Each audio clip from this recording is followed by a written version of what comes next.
Hey guys, welcome. Chef Geordie here with Top Chef Big Bear Lake. We've been doing education all week and we're here with HoneyShare now and we want to show you guys how to make a craft cocktail for the summer. I'm going to be making you guys a limoncello vodka drink.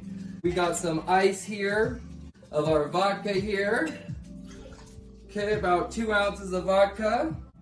1 lemon, I'm gonna squeeze the juice in here.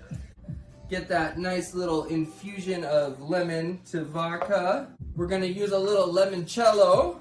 This is a Italian lemon liqueur made with fresh lemons and mostly vodka. What goes well with that is a little bit of basil. Take a little basil there.